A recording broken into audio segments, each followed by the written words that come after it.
Hey guys, welcome back. This is Thelefevrefever, and today we're here for another restoration video. This time it is of a Tyco GP20, as you can see in front of us here. I have restored one of these before, but not on camera, as you can see in the back there with that Illinois Central GP20. Both of these locomotives are standard Tyco Mantua drives, so nothing like the power torque system that came later on. Now let's go ahead and test the performance of this locomotive we have in front of us here, starting off slowly and forwards. A little bit of movement from it. There's just a teensy bit. Let's turn up a little higher.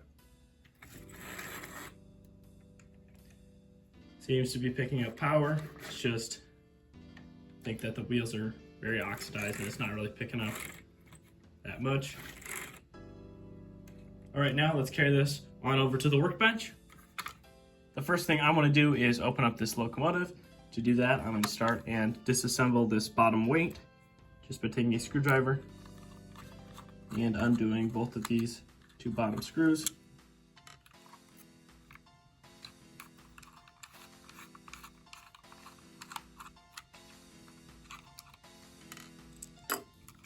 Should all drop out. Set the weight off to the side. I will clean these two plastic pieces when I clean the rest of the body. Speaking of that, to access that, I'm going to stick a screwdriver under here, and you see that little tab. I'm going to try to pry out the truck.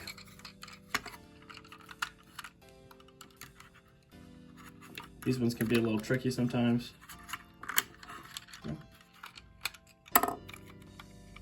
Usually when you get one half, the other seems to come out a little easier.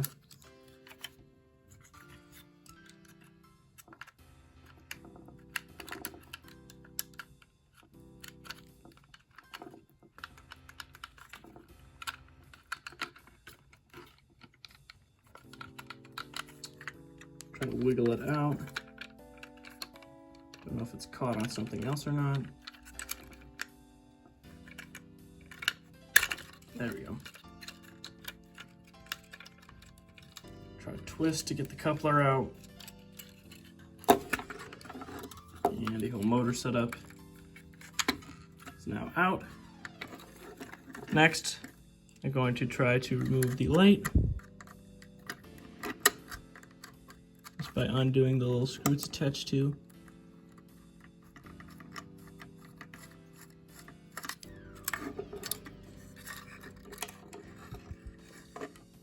Go. Now let's try to get the rear truck out. This one might be a little bit more difficult. To remove the rear truck, there are two tabs again. This time on the inside, not on the cap itself. All right, now I've removed all the mechanisms. So now let's go ahead and clean the body of this locomotive here. Just gonna make sure I didn't leave any other screws inside of it. All right, now I'm gonna go ahead and do that off camera. First thing I want to do now is disconnect the two halves from each other.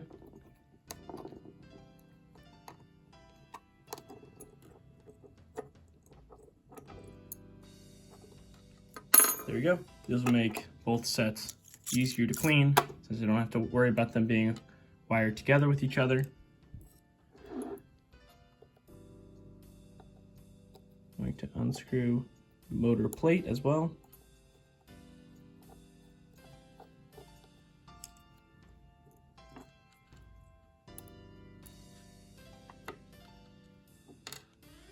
Remove some more of the wires out of the way. It'd also make the whole frame a lot easier to clean. There we go. All right, now that is all out of the way. Now let's go ahead and get to cleaning these wheels up. To clean these wheels, I don't see any way to actually open them up. They seem to be riveted together, so there's nothing I can really do about that.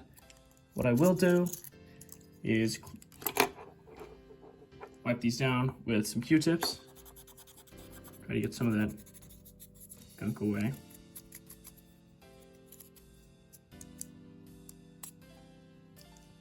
as well as wipe down the outsides.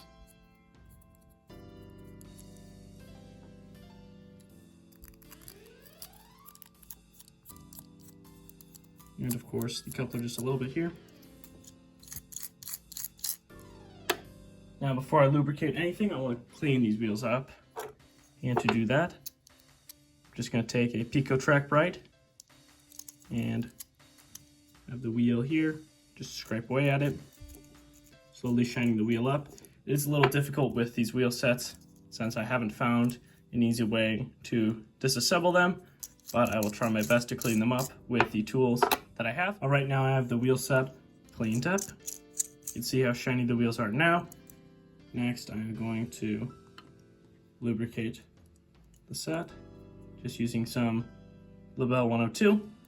It's a fairly common modeling lubricant. It says so on the bottom. Just putting a light amount on each bearing. Spin it in just a little bit. Now this truck is ready to be refitted, but we'll go ahead and wait to put that on later. So let's set that to the side. Now focus on the motor itself here. The motor has been opened up and you can see the commutator on the inside there. You can barely see it since it's so blacked out, but we're gonna go ahead and clean that up. To do that, I'm going to use a pencil with an eraser and just come in. And I guess try to do it as best as I can. If I can, I'll resort to cotton swabs.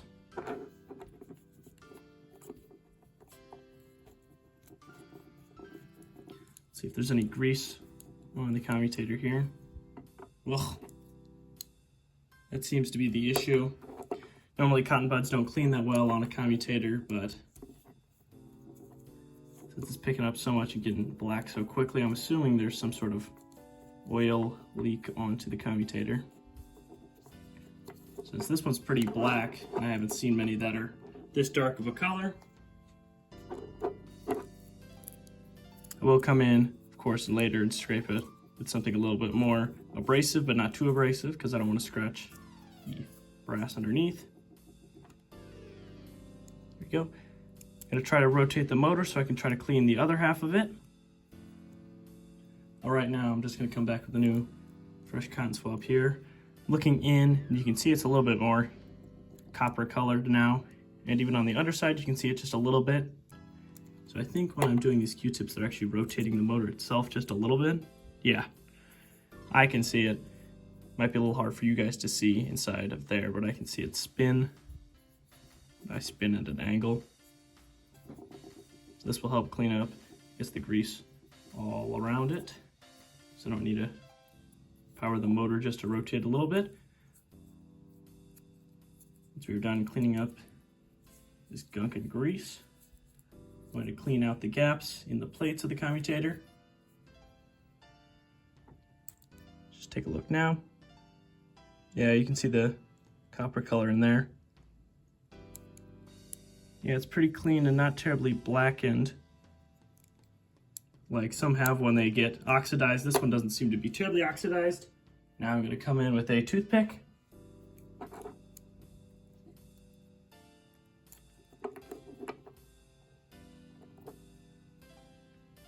Might be a little hard to try to find a gap.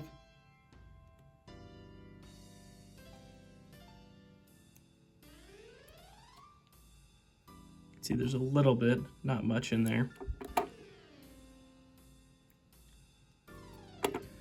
All right, now, commutator has been cleaned up. I'm gonna come back with some fresh Q-tips and wipe off the frame here, since it seems to be fairly dirty and grimy.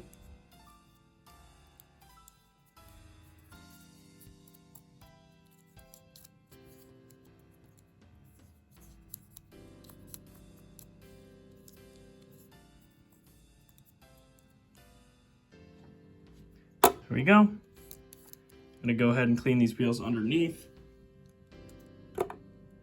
Now that the commutator has been cleaned up, I'm gonna go ahead and clean the wheels underneath, just using a similar strategy as before. And just gonna be scraping at this angle. This works better than using the other side that I normally use since they're so shallow. So I'll get back to you guys then. All right, now I've got the motor all cleaned up. Same with the wheels underneath it. So now let's try to fit the brushes back in.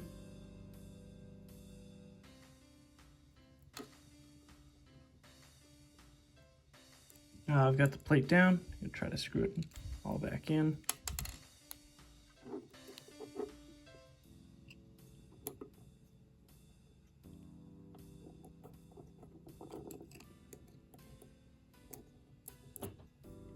Can be a little tricky sometimes with the magnet from the motor.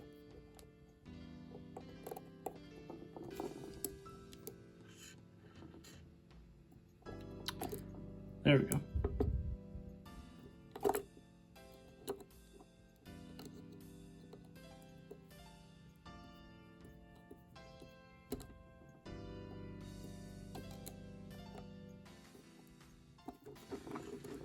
That is all tightened down. Now let's grab the rear truck. Get ready to fit those two together. Remember to keep the washer from before.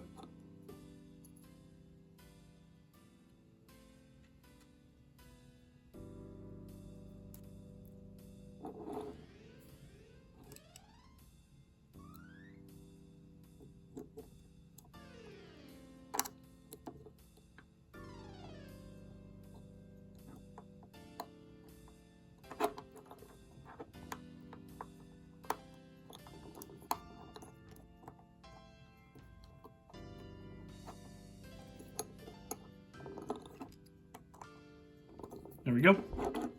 The two are back together. All right, now I have the light fitted. So now let's try to fit the rest of this back into the locomotive.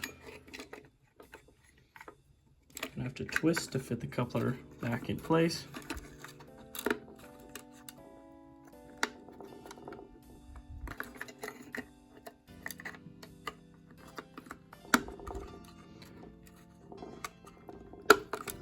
There we go. Back is a lot easier than the front, I feel.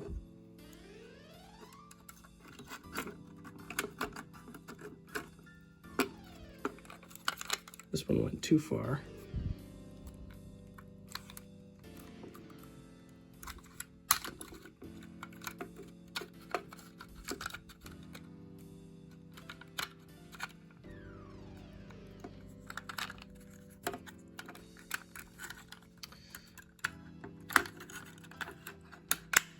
There we go.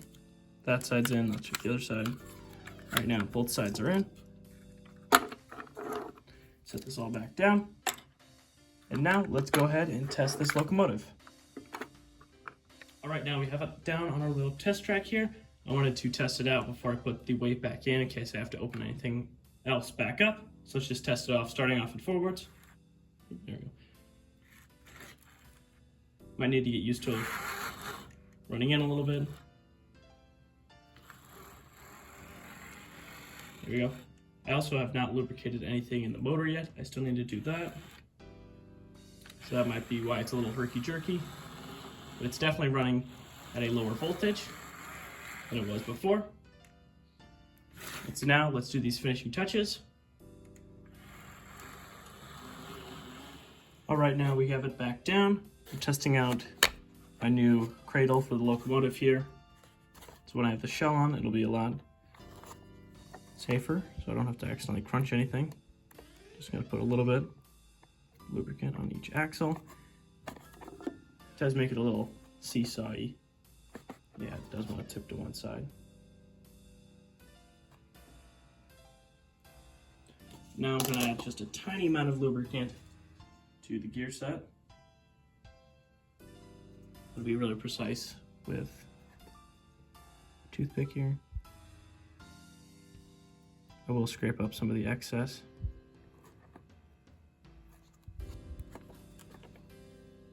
I'm just using a toothpick with some lithium grease on the end. You can find this at most hardware stores.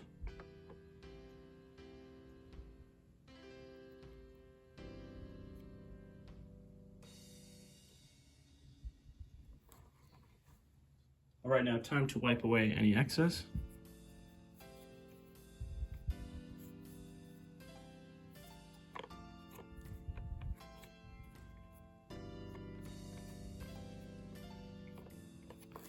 There we go. All right, now it's time to put the weight back in place. Try to slide that back in.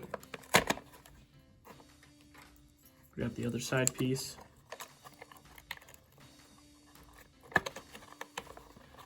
There we go. Drop both screws back in place.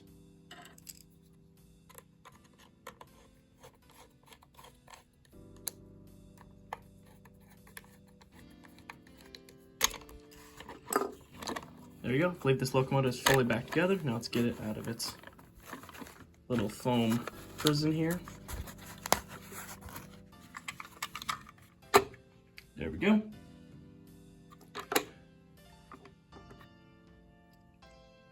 All right, now let's take it over and do one final test now.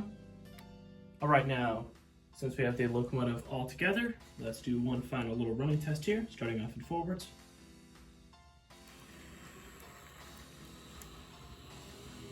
Now let's try it reverse.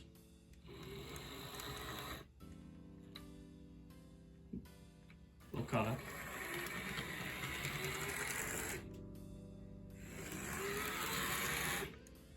I'm gonna see how well the light's working on the inside here.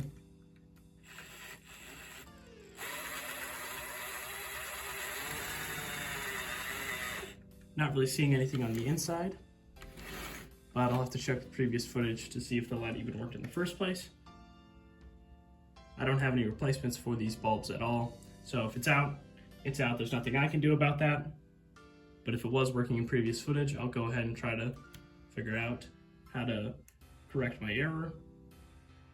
All right, now we've made it to the conclusion of this video. I did end up actually fixing the light on the inside. There was a little attachment piece that I didn't actually fully screw into the light fixture up top. Now it does seem to be working properly, and it's a little bit brighter now that the locomotive itself is picking up more current. In the earlier parts of this video, we cleaned up the body of this locomotive, cleaned out the wheels, lubricated all of the gear sets and inside of there, and including the wheels in the back, polished up the commutator, and removed quite a bit of that old grease and oil that was on top of that, cleaned out the gaps in there to help the short circuiting, overall improving this locomotive to be in a more proper running state. All right, now I'd like to thank you guys again, and I'll see you guys next time. Bye-bye.